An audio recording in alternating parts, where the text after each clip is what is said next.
चलो आ जाओ, आओ आओ निंजा। क्या हाल है भाई लोग? बढ़िया बढ़िया बढ़िया की स्टाइल में आ गए। आप बताओ क्या हाल चाल? बढ़िया भाई, कैसे है? बस बढ़िया। हिमांशु जी भी आ गए। अभिषेक चाय पिलवा दे यार, अदरक वदरक डाल दियो यार, मस्त सी, मीठी कम। क्या हाल है अभिषेक जी? बढ़िया बढ़िया। इंटरनेशनल चाय डे। हाँ तो चाय बनवा रहे हैं, बढ़िया एकदम मज़ा आ जाएगा आज तो चाय पी के, मौसम भी बढ़िया हो रहा है। गुप्ता जी को स्पेशल चाय पिलवाएंगे आज। निंजा फ्राइज खाएगी? हाँ देखो खाएगी। निंजा की जीभ बाहर आ गई है, अब निंजा कुछ ना कुछ खाएगी। कहानी हो जाए कोई यार? कहानी बताई थी जो कैसी? आज से मुक्तेश्वर वाली। अच्छा वो तो लास्ट ट्रिप पे हुआ था ना, वो तो इंसिडेंट हॉरर। चलो ये जो कहानी है ये है हमारी लास्ट ईयर की ट्रिप की, नवंबर की। नवंबर में ऑलमोस्ट मार्च से लॉकडाउन में सभी लोग घर पे ही बैठे हुए थे, तो जब थोड़ी सी ढील हुई लॉकडाउन में तो प्लान किया मैंने और मेरे एक फ्रेंड हैं शेखू भाई, उन्होंने कि पहाड़ों में चलते हैं, काफ़ी समय हो गया। ठीक है भाई, फ्रस्ट्रेट तो हो ही रहे थे घर पे बैठे बैठे। वहाँ उस तरफ उत्तराखंड में, हिमाचल में थोड़ी सी स्थितियाँ बेटर थी और रहने का जुगाड़ भी था, वो सबसे इम्पॉर्टेंट था, क्योंकि होटल वगैरह जाने से हम लोग थोड़ा सा अवॉइड ही कर रहे थे। तो यहाँ से हम लोग निकले, सुबह पहुँच गए वहाँ शाम को। अब लॉकडाउन है, थोड़ी थोड़ी जगह ढील दी हुई है, तो मार्केट कहीं खुल रहा है कहीं बंद है, तो इन दैट केस किया क्या जाए। हमारे साथ में हमारा एक और राइडर फ्रेंड है जसवंत, ठीक है, निब्बा बोलते हैं हम लोग सब प्यार से उसे, तो वो भी साथ में गया था। एक दो दिन वहाँ चिल करने के बाद घर पे एक दिन डिसाइड हुआ कि आज मुक्तेश्वर चलते हैं। तो पूछ लिया भैया से कि कैसे जाने का है, क्योंकि हम लोग यहाँ से कार से चले गए थे, मुझे कार चलानी आती नहीं है। तो ये बताया गया कि भाई 2 टुकड़े में आप कैब करके जा सकते हो, ठीक है। तो भीमताल से भवाली और भवाली से फिर एक और लोकेशन है, वहाँ से दूसरी गाड़ी मिल जाएगी जो मुक्तेश्वर तक छोड़ देगी। 50 रुपये 100 रुपये सवारी के हिसाब से वो लोग चार्ज करते हैं। हम लोग सुबह ब्रेकफास्ट वगैरह करके निकल लिए, मैं और जसवंत, सुबह 8 बजे के आसपास के चलते हैं। 2-3 घंटे वहाँ बैठेंगे, फ़ोटो वोटो खींचेंगे, वापस आ जाएंगे, एक्सप्लोर करते हैं क्या होता है, दिन भर है ही। ठीक है भाई, तो हम लोग ब्रेकफास्ट करके घर से बाहर एक चौक है वहाँ तक पहुँचे, टैक्सी स्टैंड तक। वहाँ से एक बोलेरो मिली, उस बोलेरो ने हमको करीब 15-20 मिनट बाद जो नेक्स्ट पॉइंट था भवाली, वहाँ छोड़ दिया। अब भवाली से हमें नेक्स्ट कैब पकड़ना था एक तीसरी लोकेशन के लिए, जहाँ से हमें दूसरी गाड़ी मिलती जो हमें मुक्तेश्वर पहुँचाती। वहाँ पर ऐसा है कि 10-10, 15-15 किलोमीटर के पैचेस पे आपको गाड़ियाँ चेंज करते हो आप, या सिंगल टू एंड फ्रो भी गाड़ी कर सकते हैं। खैर वो ज़्यादा कन्वीनियंट था, तो हम लोग भवाली पे काफ़ी देर खड़े रहे, काफ़ी देर तक गाड़ी नहीं मिली लॉकडाउन की वजह से। तो ये डिसाइड किया कि चलो पैदल ही चलते हैं, किलोमीटर वाइज तो ज़्यादा है नहीं। एक गाड़ी और मिली हमें रास्ते में चलते चलते 2-3 किलोमीटर बाद। तो उस गाड़ी वाले ने हमको बोला कि कहाँ तक जाओगे? हमने कहा मुक्तेश्वर जाना है। तो बोले मुक्तेश्वर तक नहीं जाऊँगा, एक सर्टेन पॉइंट है वहाँ तक जाऊँगा। ठीक है भाई, डिसाइड कर लिया फेयर वगैरह। मैंने बोला 50-50 रुपये दे देना, आपको छोड़ दूँगा आगे में। ठीक है भाई, बैठ गए उसकी गाड़ी में। उसने फिर 3-4-5 किलोमीटर बाद हमें एक जगह पर ड्रॉप कर दिया। वहाँ से फिर उसने बताया कि आपको दूसरी गाड़ियाँ मिल जाएंगी मुक्तेश्वर तक के लिए। अब यहाँ से मुक्तेश्वर करीब 9-10 किलोमीटर है, ठीक है, तो आप थोड़ी देर वेट कर लो इस पॉइंट पे, नहीं तो फिर जैसा आपको कन्वीनियंट लगे वैसा आप देख लीजिएगा। हम लोग काफ़ी देर वेट करते रहे वहाँ पे खड़े खड़े, पानी पी लिया, चाय पी ली, लेकिन गाड़ी नहीं आई। टाइम भी धीरे धीरे बीत ही रहा था, ऑलमोस्ट करीब 11-11:30 हो चुका था।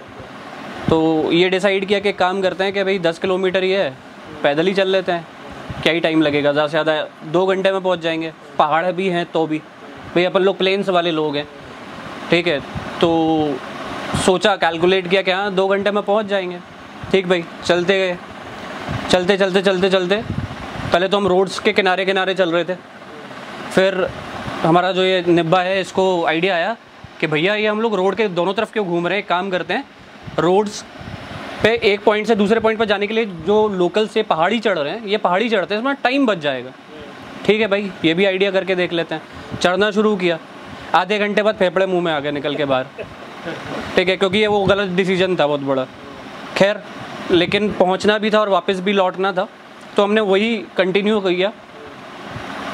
एक पॉइंट के बाद हम लोग एक इसके टावर के पास पहुँचे, जो एयरटेल आइडिया वगैरह के टावर लगे होते हैं, वहाँ पर पहुँचे। वहाँ से पूरा शहर जो मुक्तेश्वर है, जो कस्बा है, वो वहाँ से बढ़िया व्यू पॉइंट आता है उसका। तो वहाँ हम लोग थोड़ी देर बैठे रहे, शहर देखते रहे कि अच्छा शहर है।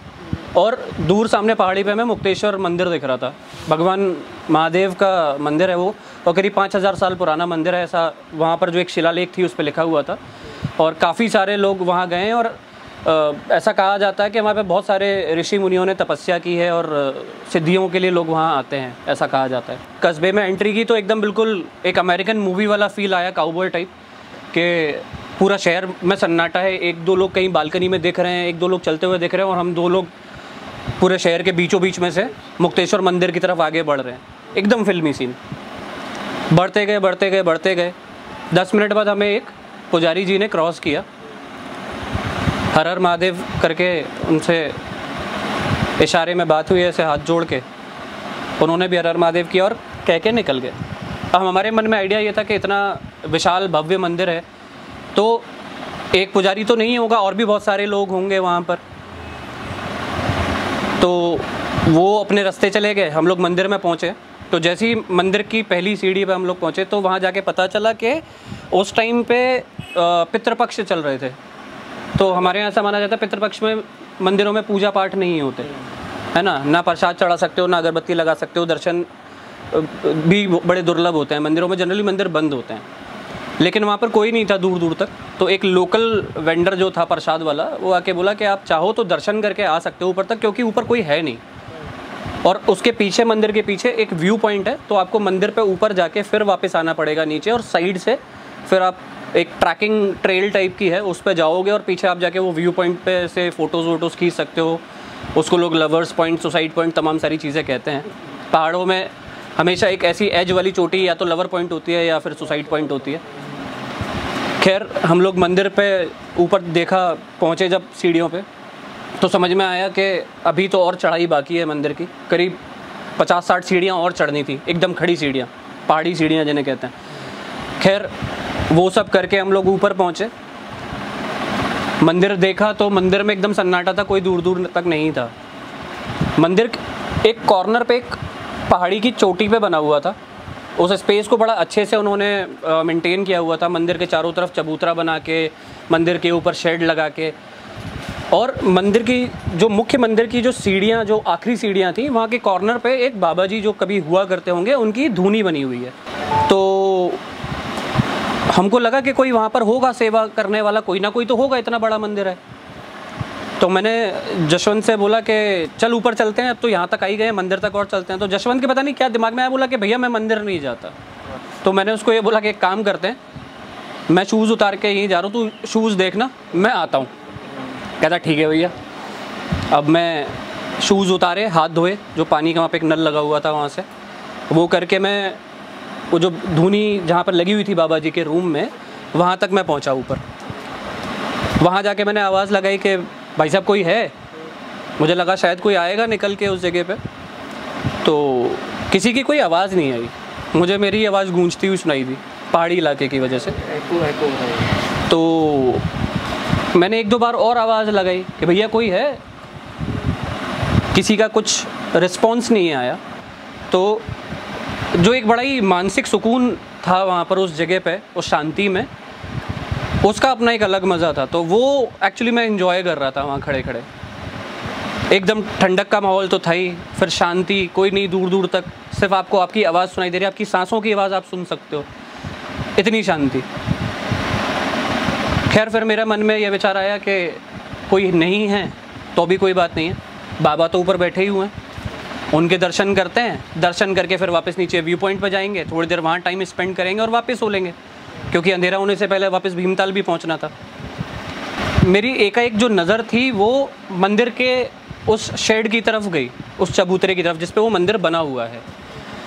तो वहाँ पर मुझे एक व्यक्ति दिखा जो उस चबूतरे की सफाई कर रहा था, क्योंकि उस चबूतरे के ऊपर एक पीपल का पेड़ है बहुत बड़ा, जिसमें लोग नारियल बांधते हैं, चुन्नियाँ बांधते हैं जब मन्नत पूरी होती है। ऐसा कोई गेट वगैरह नहीं था ऐसा? नहीं, कोई गेट नहीं। हाँ हाँ, तो एक ऐसा बढ़िया टाइल पे लगा के एक बड़ा मंदिर है, मंदिर के चारों तरफ एक चबूतरा है, और उस चबूतरे के बाद परिक्रमा मार्ग है मंदिर के, आप परिक्रमा लगाने के लिए कॉर्नर है, वो बिल्कुल एंड पे है एक जगह पे, तो वो नीचे से नहीं समझ में आता।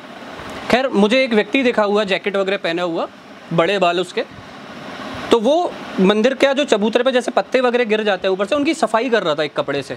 तो मैंने उनको आवाज़ लगाई कि भाई साहब 1 मिनट सुनिएगा।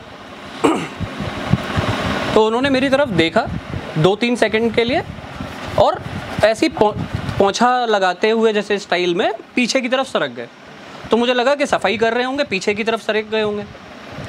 ठीक है, वहाँ जाके मिल लेंगे भाई। कई बार ऐसा होता है कि लोग अपने काम में रमे हुए होते हैं, तो होता है कई बार कि ध्यान नहीं देते। हो सकता है शायद उन्होंने मेरी आवाज़ ना सुनी हो, लेकिन मैं तो उनको देख रहा हूँ।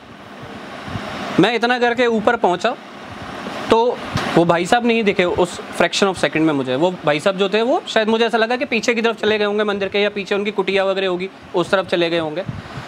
तो मैंने भोले बाबा का मंदिर देखा, वहाँ भी बोर्ड लगा हुआ था कि पितृपक्ष की वजह से पूजा पाठ बंद है, लेकिन आप दर्शन कर सकते हो, जो कि मुझे नीचे बताया गया था।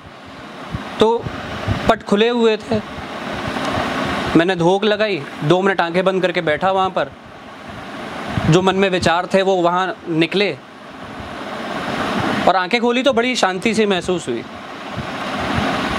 फिर मैंने सोचा कि भाई अब मंदिर के दर्शन हो गए, परिक्रमा भी लगा लेते हैं। तो मैं परिक्रमा लगाने के लिए 2 कदम पीछे होकर चबूतरे से नीचे उतरा, और उस परिक्रमा मार्ग पे मैं जैसे ही चला पीछे की तरफ, तो मेरे होश उड़ गए। वो इसलिए उड़े क्योंकि उसके पीछे का जो हिस्सा था, वो परिक्रमा मार्ग का जो एंड था, मतलब मंदिर का जो बिल्कुल सेंटर पीछे की बैक साइड का, वहाँ पर कोई कमरा नहीं था। वहाँ से पीछे की तरफ सीधे एक डेड एंड था। अगर कोई वहाँ से उतर जाए तो कम से कम 2,500-3,000 हज़ार फीट नीचे गहरी खाई में जाएगा। वो देख के मेरे रोंगटे खड़े हो गए कि वो जो व्यक्ति जो अभी पोंछा लगा रहा था या जो पत्ते साफ कर रहा था, वो कहाँ गया। मैंने उनको आजू बाजू देखा कि शायद घूम के इस तरफ आ गए होंगे, उस तरफ भी नहीं। मैंने टीन शेड के ऊपर देखा कि कई बार लोग सीढ़ियों से ऊपर भी चढ़ जाते हैं, टीन शेड भी साफ़ करते हैं, वो वहाँ भी नहीं। मैंने परिक्रमा लगाई, जल्दी से हाथ जोड़े, नीचे धुनी वाले जहाँ जल रही थी बाबा जी की, उस तरफ आया, वहाँ भी कोई नहीं। वहाँ भी मैंने आवाज़ लगाई, लेकिन कहीं से कोई रिस्पॉन्स नहीं। तब मेरे मन में विचार आया कि पता नहीं ये व्यक्ति कौन था।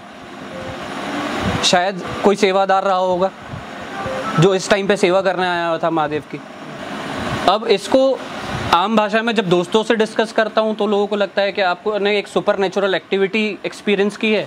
वो शायद कोई भूत प्रेत भी हो सकता था, या कोई देव शक्ति भी हो सकते थे, मुझे नहीं पता। लेकिन ये मेरा एक्सपीरियंस था जो मेरे दिल में आज भी है।